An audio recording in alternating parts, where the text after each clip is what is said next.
Bismillahirrahmanirrahim. Assalamu alaikum dear students. Hope you are fine. I am your teacher Miss Naz. Today we shall study Science of Class 8, lecture number 8 from chapter number 1, and the name of chapter is Human Organ System. The topic that we are going to discuss today is function of kidney and malfunctioning of kidneys. You can find this topic on page number 11. Let's start.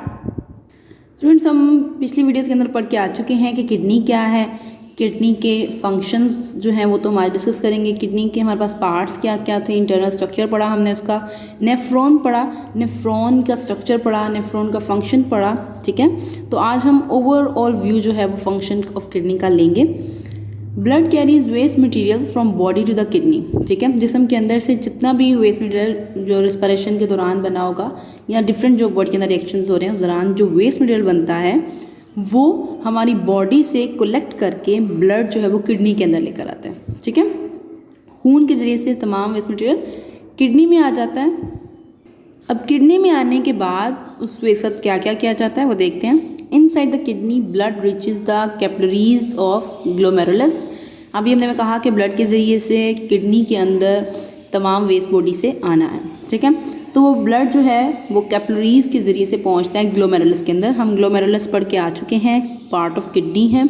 ठीक है, उसके बाद here most of water and waste materials are filtered from the blood into the Bowman's capsule as filtrate. अब यहाँ पर glomerulus के अंदर capillaries भी मौजूद हैं, यहाँ पर फिल्ट्रेशन का काम जो है वो स्टार्ट हो जाता है। ठीक है, अब यहाँ से ग्लोमेरुलस से तमाम जो वाटर है, ठीक है, उसको फ़िल्टर कर लिया जाता है और वेस्ट मटेरियल को हम जो है वो बोमन्स कैप्सूल में भेज देते हैं। ठीक है, और जो वाटर क्लीन हो जाता है, ठीक है, उसको वापस खून के अंदर भेज दिया जाता है। ठीक है, उसके बाद हमारे पास क्या होता है, बोमन्स कैप्सूल में आने के बाद ये this filtrate which moves into renal tubule of nephron and also contain some useful substances. ठीक है, अब पहले हमारे पास ग्लोमेरुलस में वाटर आ गया फ्रॉम बॉडी। ठीक है, वहाँ पर ब्लड कैपिलरीज है, वहाँ पर फिल्ट्रेशन होगी। फिल्ट्रेशन के बाद जो फिल्ट्रेट वही जो वेस्ट मटेरियल है वो हमारे पास बोमन कैप्सूल में आ गया। अब वहाँ से वो फिल्ट्रेट जो है वो हमारे पास रेनल ट्यूब्यूल्स में मूव करते हैं। अब आपको पता है कि रेनल ट्यूब्यूल क्या है, हमारे पास रेनल ट्यूब्यूल क्या है, हमारे पास प्रॉक्सिमल एंड होता है। ठीक है, प्रॉक्सिमल ट्यूब्यूल है, उसके बाद लूप ऑफ हेनले है, उसके बाद हमारे पास डिस्टल प्रॉक्सिमल ट्यूब्यूल मौजूद है। जब ये वेस्ट जो है फिल्ट्रेट गुजर रहा होता है रेनल ट्यूब्यूल से, proximal tubule, loop of Henle और डिस्टल ट्यूब्यूल से जब गुजर रहा होता है तो उसके अंदर अभी मज़ीद सम यूज़फुल सब्सटेंसेस जो हैं वो मौजूद होते हैं। ठीक है, अभी भी इसके अंदर कुछ ऐसी चीज़ें हैं जिन्हें वापस अब्जॉर्ब करके ब्लड के अंदर भेजना ज़रूरी होता है। ठीक है, फिर क्या होता है हमारे पास, during its passage towards the collecting duct 99% of the filtrate containing useful substances, ठीक है, is reabsorbed into blood in capillaries around the renal tubule. यहाँ पर जब हमारे पास रेनल ट्यूब्यूल से वो पूरा फिल्ट्रेट जब गुजर रहा होता है उसके पैसेज के दौरान हमारे पास क्या होता है, 99% जो फिल्ट्रेट है उसके अंदर हमारे पास यूजफुल सब्सटेंसेस मौजूद होते हैं। ठीक है, तो उनको हम क्या करते हैं, रीअब्जॉर्ब कर लेते हैं। ठीक है स्टूडेंट्स, उनको रीअब्जॉर्ब करके वापस ब्लड में भेज दिया जाता है कैपिलरीज के ज़रिए से। और ये कैपिलरीज कहाँ मौजूद होती हैं, ये हमारे पास जो रेनल ट्यूब्यूल है, proximal tubule, loop of Henle और डिस्टल ट्यूब्यूल, इनके इर्द गिर्द ये कैपिलरीज लिपटी हुई होती हैं। ठीक है, इनका एक पूरा नेटवर्क होता है ये हमारे पास रेनल ट्यूब्यूल के इर्द गिर्द, तो वहाँ से ये अब्जॉर्ब होकर वापस ब्लड में चले जाता है। ठीक है, तमाम यूजफुल सब्सटेंसेस अब्जॉर्ब होकर वापस खून में शामिल हो जाते हैं। During this reabsorption, more waste materials are absorbed from blood capillaries into renal tubule filtrate। ठीक है, अब जब वहाँ से मतलब पास कर रहा है रेनल ट्यूब्यूल से तो वहाँ पर अब्जॉर्प्शन जो है, रीअब्जॉर्प्शन वो बहुत ज़्यादा होती है। ठीक है, उस रीअब्जॉर्प्शन की वजह से हमारे पास जो वेस्ट मटेरियल है वो वापस खून में अब्जॉर्ब हो रहा होता है। ठीक है, और साथ में इनटू रेनल ट्यूब्यूल फिल्टर, यानी कि जितना भी वेस्ट अभी रेनल ट्यूब्यूल फिल्टर में मौजूद है वो सारा ब्लड कैपिलरीज में अब्जॉर्ब होना स्टार्ट हो जाता है। Now the filtrate in the renal tubule is urine। ठीक है, अब जितना भी हमारे पास रेनल ट्यूब्यूल से गुजर कर फिल्ट्रेट आया है, अब हम उसको कह देते हैं कि वो यूरिन है, क्योंकि अब उसमें कोई भी यूजफुल सब्सटेंस बचा नहीं है जिसको हम रीअब्जॉर्ब करें, खून के अंदर लेकर जाएं। तो अब वो क्या कहलाता है हमारे पास, urine, which moves into collecting duct. ठीक है, आपको अगर नेफ्रॉन का स्ट्रक्चर याद है तो एंड पर हमारे पास कलेक्टिंग डक्ट मौजूद थी, तो तमाम यूरिन जो है वो कलेक्टिंग डक्ट में ड्रेन कर दिया जाता है और वहाँ से and then into renal pelvis, और उसके बाद वो जो हमारे पास यूरिन है वो चला जाता है रेनल पेल्विस के अंदर।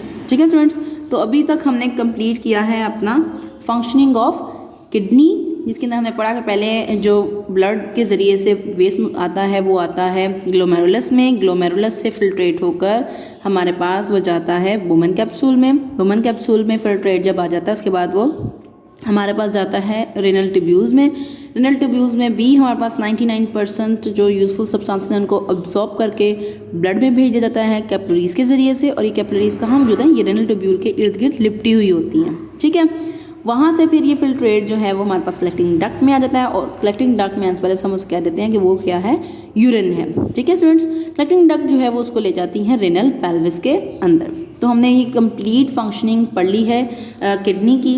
इसके बाद मैं कुछ आपसे इन्फॉर्मेशन शेयर करना चाह रही हूँ कि यूरिन की कंपोजिशन क्या होती है।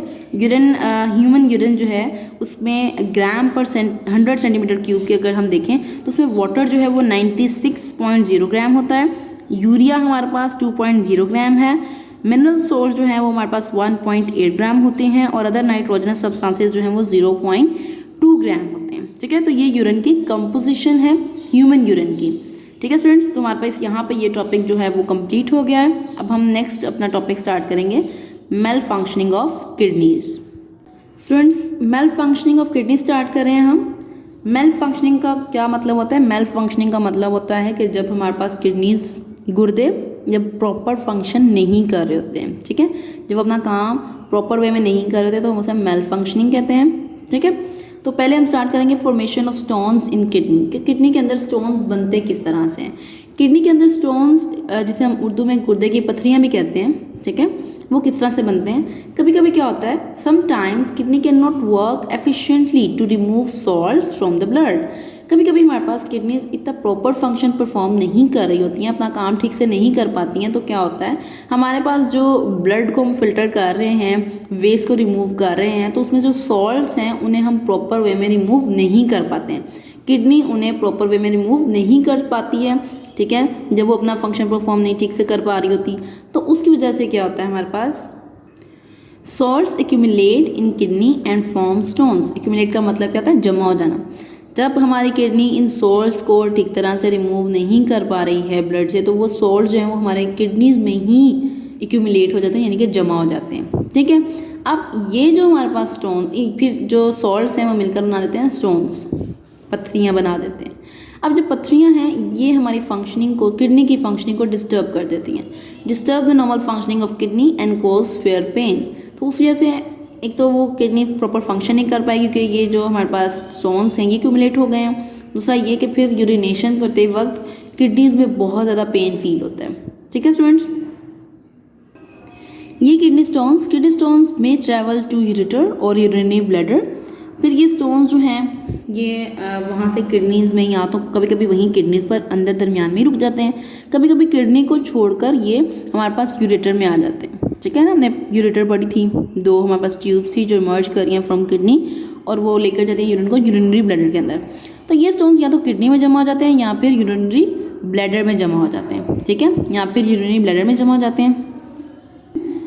Common cause of stones in kidney are excessive calcium salts in the food and uric acid. यहाँ पर हमारे पास सबसे बड़ी वजह जो है वो स्टोन्स की क्या है कि कैसे स्टोन बन जाते हैं, वो हमारे पास कैल्शियम के सॉल्ट्स की है।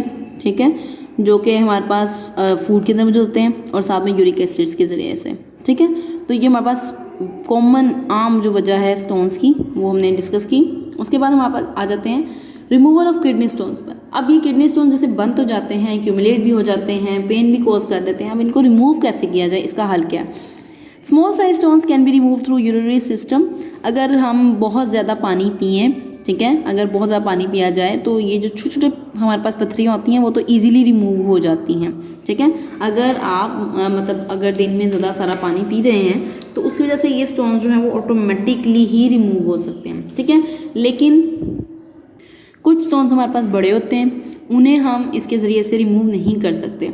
लिथोट्रिप्सी फिर हम कहते हैं medium size stones are removed by lithotripsy, ठीक है। अगर स्टोन का साइज़ छोटे छोटे स्मॉल साइज से थोड़ा सा बड़ा है, मीडियम साइज़ है, तो उसे हम लिथोट्रिप्सी के ज़रिए से रिमूव करा सकते हैं। लिथोट्रिप्सी हमारे पास एक प्रोसेस है।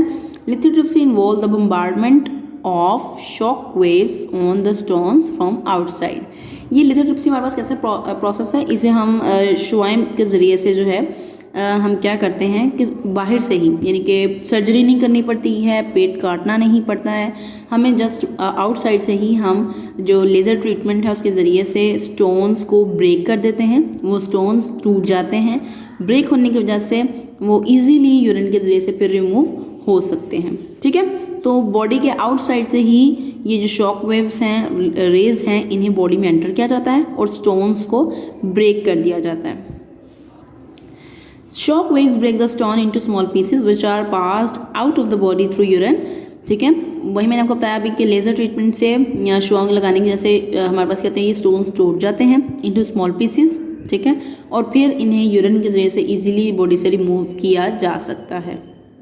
बट कुछ ऐसे स्टोन्स हैं जो बहुत ही लार्ज हैं, बहुत ही बड़े होते हैं, उन्हें हम लेज़र ट्रीटमेंट से, लिथोट्रिप्सी से भी रिमूव नहीं हो सकते वो, उनके लिए फिर हमें सर्जरी की तरफ जाना पड़ता है, ठीक है। Still larger stones need surgery for the removal, फिर सर्जरी के ज़रिए से पेट काट कर, चाक करके फिर हमें उसमें से वो स्टोन्स रिमूव करने पड़ते हैं। तो स्टूडेंट्स, हमने ये फॉर्मेशन ऑफ किडनी स्टोन्स आज कंप्लीट किया है, ठीक है।